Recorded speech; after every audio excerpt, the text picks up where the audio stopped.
Hello class, for today, we will be discussing about the review of related literature, which is the chapter 4 sa module natin and then the chapter 2 sa whole research na ginagawa natin, which is the learning from the others and the reviewing the literature. So, ano nga ba ang review of related literature? So, on this topic or in this discussion, pag-aaralan natin, select the relevant literature. Then, ano ba yung mga literature na babagay? It depends sa magiging topic ninyo. For example, kung magiging topic natin is from the ICT, so usually yung mga magiging literature ninyo is related naman dapat talaga sa study na ginagawa natin. Then, cite related literature using standard APA, MLA, or Chicago Manual of Style. Pero usually, dun tayo magpo-focus sa APA standard style. So, mamaya i-discuss natin yon. Then, synthesize information from relevant literature. So, after nating makagawa ng mga literature ng study natin, is synthesize natin ba ang mga study na ginawa natin. So, the next is write a coherent review of literature, follow ethical standards in writing related literature, present and written review of literature, which is after nating magawa ang chapter 2 is you need to present again sa akin. Ayan. So, para maayos natin yung mga ginagawa ninyo. Okay. So, the next is gathering and using others' ideas doesn't mean that the researcher cannot use his own or come up with something new. New ideas tend to come out of what others have attempted. Most artists starts out imitating others before they develop their own style.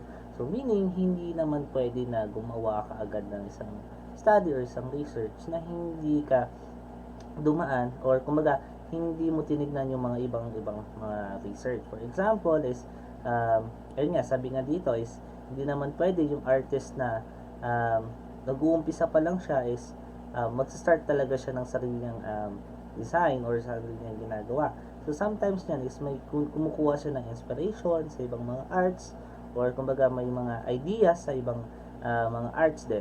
So, ganun din sa research. That is why na kailangan na talagang muna natin na studyhan ang review of related literature bago tayo makagawa ng buong study natin sa as a research. So, kumbaga, possible ba ang maging research natin or hindi. So, kasi when it comes to review of related literature is doon din natin makikita kung may mga nakapag-study na ba sa mga ginagawa ninyong title na naisip ninyong gawin. So, as you can see here, mayroon tayong ginawa na re plus search, meaning ang study na ginagawa natin is almost may mga nakakagawa na. So, halos lahat naman ng mga researches natin ngayon is lahat is may nakakagawa na. Yun nga lang, may mga iba-ibang idea lang. Kumbaga, hindi lahat-lahat is pareho siya. That is why nagkaroon tayo ng research. Kasi nga, may mga nakapag-conduct na ng study na ganon. Yun nga lang, magkakandak ka din ng study ng almost the same sa kanya, pero iibahin mo siya. Yan. So, hindi pwedeng pareha sa ginawang research niya. That is why hindi pwede na yun yung say, paggagawa ka ng isang research, is isang gabi mo lang siya gagawin. So, hindi siya ganon kadali gumawa ng isang research. Sometimes kasi kung magpapagawa ko sa inyo ng isang research or sa ibang man is sometimes isang gabi lang nila ginagawa yon. So hindi ganun kadali dapat pag gumawa tayo ng isang research. Meaning sinastudihan talaga siya. Okay? So paano mo select ng isang literature natin? So selecting relevant literature or selecting the best source to include na later review can seems like an overwhelming task. The material the research should select must be as relevant, representative, and current as possible. So, sa ngayon kasi, ang swerte na nga natin is mayroon ng internet.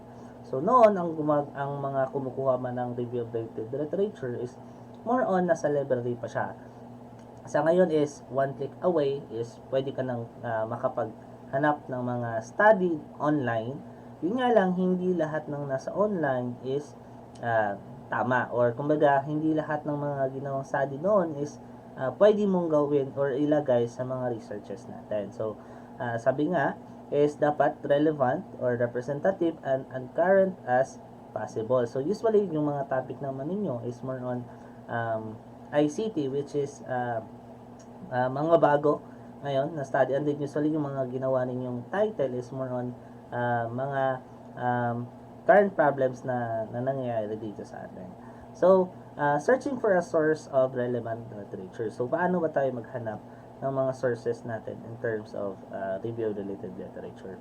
So, searching for literature is quite easy these days. So, today, much information is available electronically, and a research can be obtained literature just about anytime and anywhere. Ayun nga. So, yun nga tulad ng sinabi ko is pwedeng-pwede ka nang kumuha sa internet. Masyadong mas mabilis na compared noon nga kasi nga kailangan mo pa nang pumunta ng library. Tapos maghahanap ka pa ng mga researches na related sa study mo, no? Then titignan mo pa siya kung relevant ba siya or hindi. No? So, to begin the search, take advantage of the resources available in the college or university. Libraries often offer group or personalized training in accessing information. So, yun nga lang, medyo matagal kung nasa library pa tayo maghahanap ng mga review-related literatures natin. Okay? So, pero yung mga study nyo naman yun is automatic, meaning nag-exist na din talaga siya.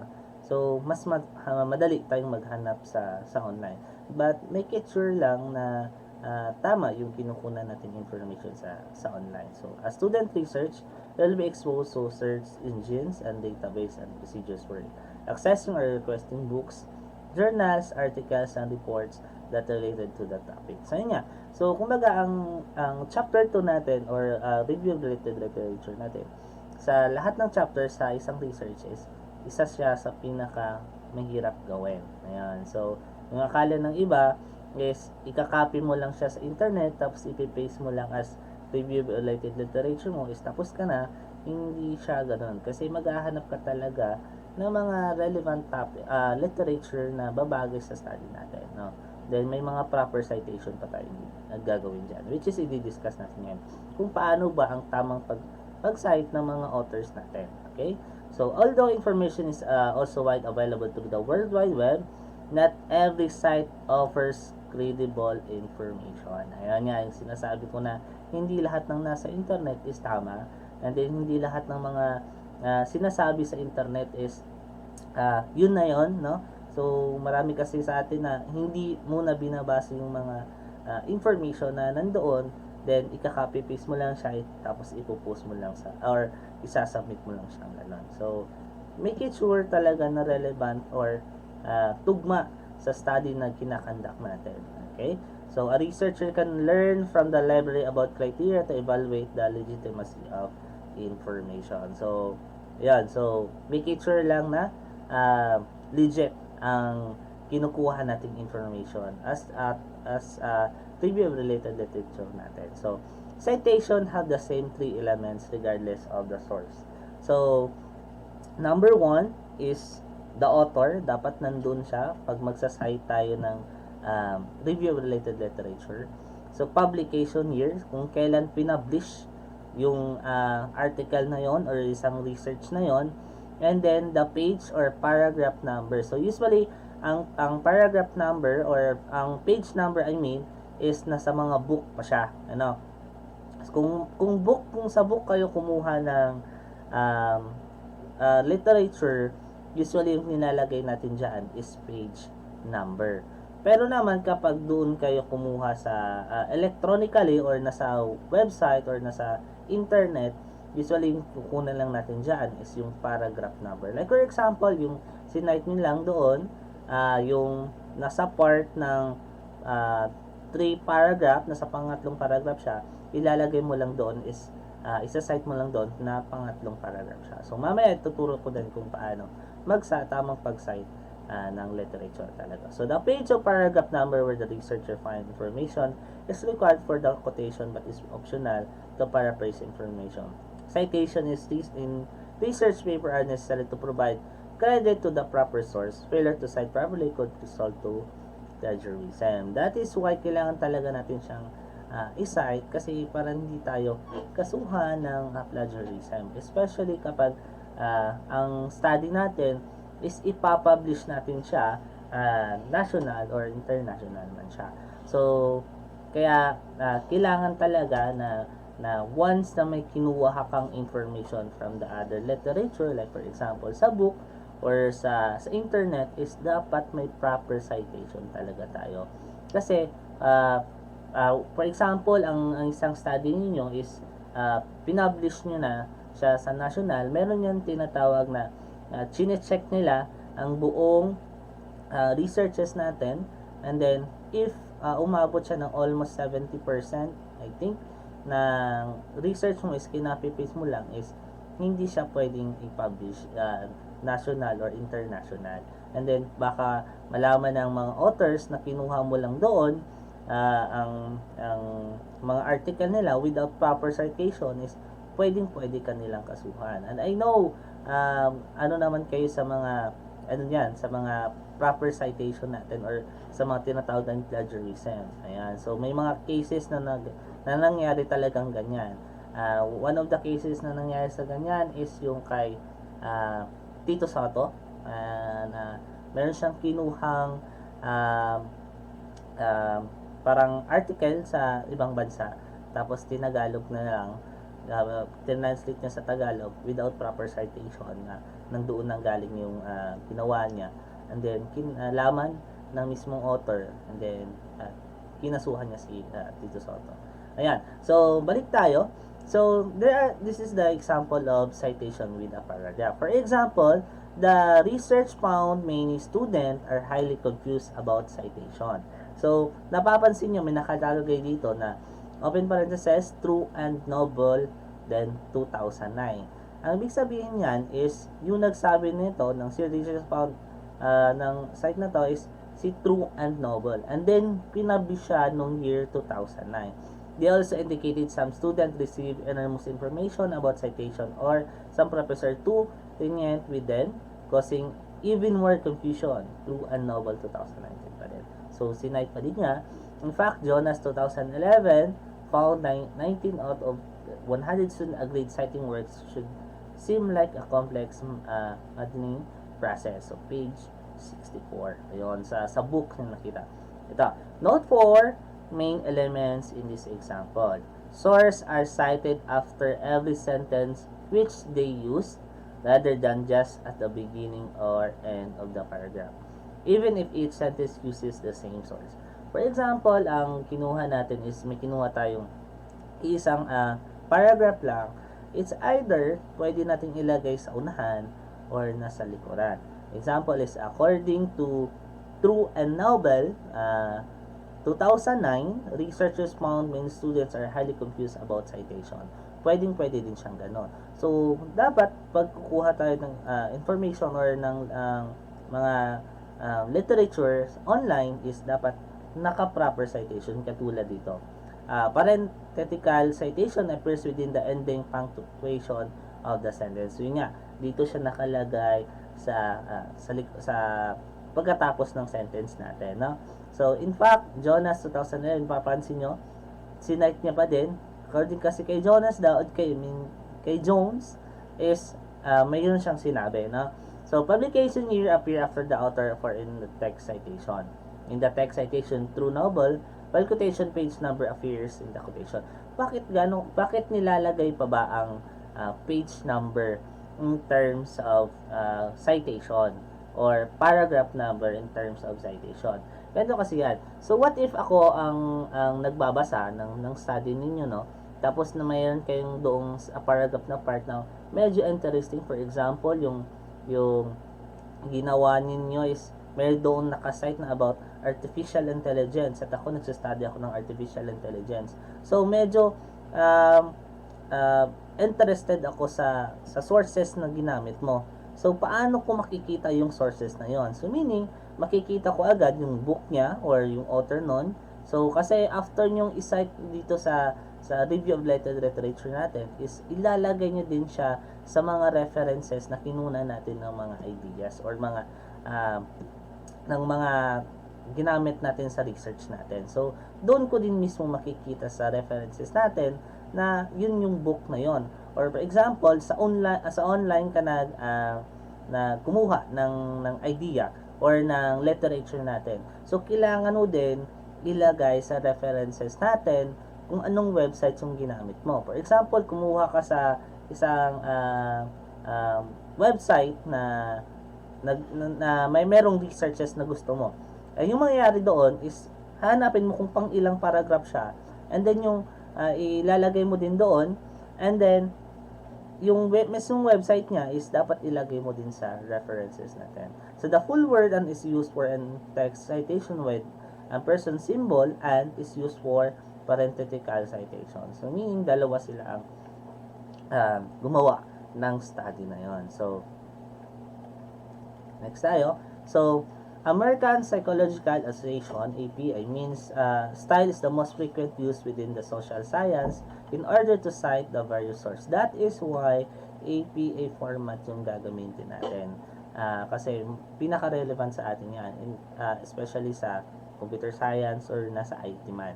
So, APA na lang din yung gagamitin natin. This APA citation guide revised according to the 6th edition, the APA manual provides the general format for text citation and reference pages. So when using the researcher's own words to refer and direct to one's another's author's work, he must identify the original source. Yun nga, kailangan natin masite yung sources natin.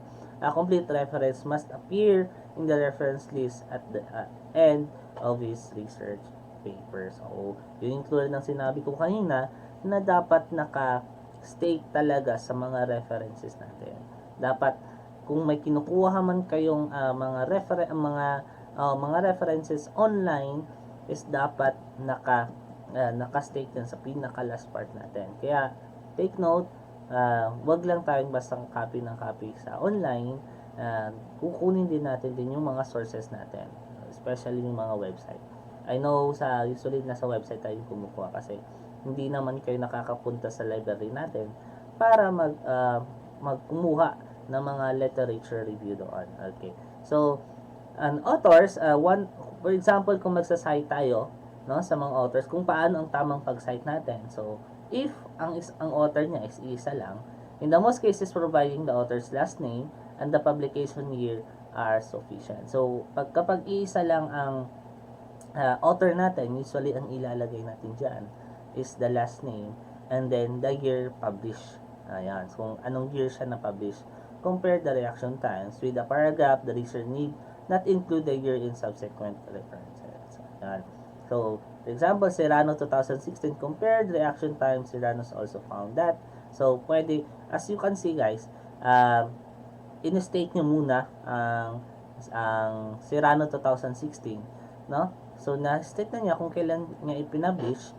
If gagamitin mo ulit yung name niya or ng author, pwede ka wag mo nang lagyan ng 2016 kung kailan siya pinablish. So, for example, dito is Serrano also found that, ganun. So, kumbaga pwede mong malagay ulit, for example, is according to Serrano or according to Masula, na yan. So, basta importante, kahit ma-cite mo lang ang isang year lang na publish sa mismo ginagawa nating research. Ayan. Documents, I mean. So, authors, and if kung dalawa na yung authors natin, if there are two authors, include the last name of each and the publication year. Serrano and Imperial, katulad ng ginawa natin kanina, no? So, 2016 demonstrate. Ayan. So, kumbaga, kapag dalawa is puro last name pa din yung gagamitin natin. And then, ilalagay pa din ang year na publish natin. So, pansin nyo din dito as has been shown, Serrano and Imperial 2016. It's either pwede siyang ganito or ganito din. Ayan. So, kung nasa loob man sila ng parentheses, pwede siyang ganon din. Okay? So, if naman, kapag 3 to 5 authors yung gagamitin natin, if there are 3 to 5 authors, cite all authors, the first name, ayan, its subsequent citation include only the last name of the first author followed by et.al. Ayan, et.al. So, and the year. Ayan. So, example is Serrano, Imperial, Ong, Camillar, and Ortiz 2016 found. Ayan, isang beses mo lang siya isa-cite, no? Isa-cite. So, kung i-mention mo siya ulit, yung ilalagay mo lang is yung pinaka first author doon sa literature natin, and then lalagyan mo lang siya ng it, al, and tuldok lang. Then, year lang ng na-publish. Also notice, ganun siya. So, kung dadagdagan mo na lang siya ng paragraph na gusto mo. Ayan. According naman doon sa literature nila. So, ganun lang. Sa kapag 3 to 5 authors yung gagawin natin. So, basta, importante, malagay nyo lang yung kung sino yung author, and then if na-mention nyo siya ulit is kahit isang author na lang yung pinakauna, and then lalagyan nyo lang siya ng ETAL then year na publish. So next is citing specific parts, pages, section, and then the paragraph. To cite a specific part of a source, indicate the page, chapter, figure table, or equation at the appropriate point in the text. For example, Serrano and Camillar, 2016, page 10. Ayan. So, pwede din Serrano 2016 or kung nasa buong chapter 2 siya. Okay, so ganun lang siya. So, if naman, what if may nakita kayong mga researches agad na nasa online. So, kung nasa online man siya, no, and then meron agad siyang page number naman doon, is ilalagay nyo lang din pa din yung page number niya. Ayan. And then, for the electronic sources that do not provide pages, ayun, so paano kung walang mga pages lang siya? For example is, mga article lang siya na nasa online. So, use the paragraph number if available. Proceed then tayo sa symbol na ganito, ayan, or abbreviation para, ayun, pwede din para. If neither is visible, cite the heading and the number of the graph following it to the direct reader to the quoted material. So, example is Serrano 2016 paragraph 5 naman siya, or symbol, or yung symbol na ganito, or Serrano 2016 conclusion section, then para that 1. So, meaning paragraph 1 siya. Mo kinuha doon sa part na yun. Ayan. So, when we say pag maglalagay tayo ng review of related literature is hindi mo pwedeng kunin, hindi big sabihin na ikakopy mo lahat ng researches niya. Tapos ipipaste mo lang doon sa review of related literature. Hindi siya ganon. Ha? Kumbaga, may kukunin ka lang na part doon.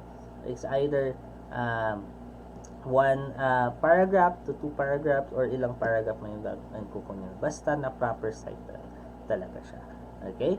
So, for electronic source such as web pages, provide the references to the author, the year and the page number if it is a PDF document. Ayun nga, if may mga na-download kayo na naka-PDF file document, is usually may page number din yan, then ilalagay nyo pa din yung page number niya. The paragraph number is visible or heading followed by the paragraph number. Example, the current system managed care and the current approach to defining empirically supported treatments as short-sighted.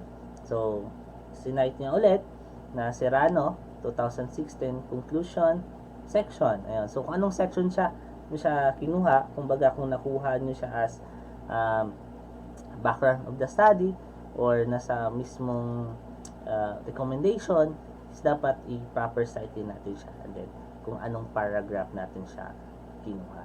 Okay? So, next is indirect citation. So, meron ta kasing two types of citation. The direct citation and then the indirect citation. Dito muna tayo sa indirect. When citing a work which is discussed is in another work, include the original author's name in an explanatory sentence, and then include the source that the researcher actually consulted in his parenthetical references and his references list. Example is, Serrano argued that, ayan, so, ilalagay mo pa din, so, example, si Serrano yung author, no?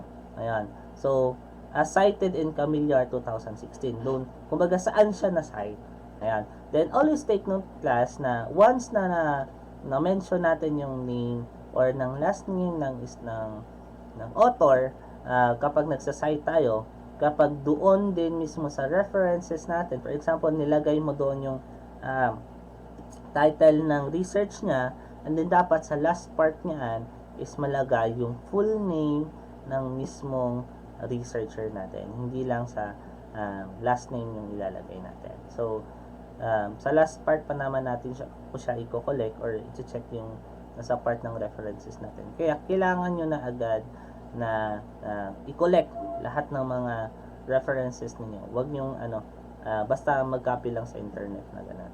Okay? Then the quotation, ayan. Direct quotation of source. Direct quotation allows the researcher to acknowledge a source within his text by providing a references to exactly where that source he found the information. So the reader can then follow up on the complete references in the reference list page at the end of his research paper. So, example dyan, ayan. So, short direct quotation or less than 40 words should be incorporated in the text and enclosed with a double quotation mark provides the author publication. Example dito is his stated, the placebo effect blah blah blah disappeared when behaviors were studied in this manner. As you can see, Serrano 2016 page 143. Doon mo makikita kapag chinek mo yung research niya na sa page 143 dapat nandoon yung na-state niya na to. Ayan. So, maganda din na kapag mag-state ka din sa researches natin, no? For example na state mo na siya, dapat maglagay ka din ng number na kung saang references siya makikita sa gagawin mong references. Ayan, dapat naka-state din siya doon. Example dito is maglagay ka ng 1, open 1 o close 1, no? Then dapat doon mismo sa references natin is makikita din siya doon yung link niya or yung mismong title ng article or researches niya. So Serrano 2016 found that the placebo effect which had been verified in previous study disappeared when only the first group behavior was studied in this matter. So pwede din na mismong name ng author and then publication, then the last part is the page number. So it depends sa researches or sa inyo kung paano siya execute. Okay? So the long direct quotation naman, when making a quotation of more than 40 words, is a freestanding block quotation on a new line and then 5 space omit quotation mark. So example is the placebo effect which had been verified in previous studies disappeared when behavior were studied in this manner. Furthermore, the behavior were never exhibited even when real. Ayan. So ilalagay mo pa din ang natin. Ayan, ang page number pero maglalagay ka na ng space dito sa taas natin. If kung gusto mo is long direct quotation. Basta, magiging long direct quotation lang siya kapag umabot siya ng, sumobra siya ng 40 words na gagamitin natin. Okay? So, after nating gumawa ng review of related literature is the next is the synthesis natin. So, ano nga ba ang synthesis in information from relevant literature? So, synthesis is from the Greek. It means putting together something out of the two or more different sources. So, meaning, the synthesis in research refers to analyzing what the researcher has learned from his information gathering. So, ano ba yung nakuha mo sa mga ginawa mong or kinuha mong mga literature natin. For example, is meron kang kinuhang 5 literature. So, kung i-combine mo lahat ng mga literature na yon, so, ano yung nagiging come up mo or nakukonclude mo after mong nakuha or nabasa ang mga literature na yon. Ayan. And put them together to create something new that meets the needs of the community and population he is working with. So, meaning, dun din tayo come up ng mga title natin or mga ideas or the objectives na relevant sa literature na pinagkunan natin. Okay? So, always remember na kapag kukuha tayo ng literature is must be relevant sa mismong topic natin or sa mismong title na ginagawa natin. Wag yung nasa ICT ka tapos nasa nasa part ng plants yung magiging literature mo. So, hindi pwede siyang ganon. So, dapat relevant talaga siya. Okay, so, the synthesis information from, almost the same lang pala. Ayan, so, isa lang pala yun. So, that's it, class. So, hopefully makagawa na kayo ng review of related literature para ma-check na natin. Then, makapag-proceed tayo to the chapter 3. That's all. Thank you.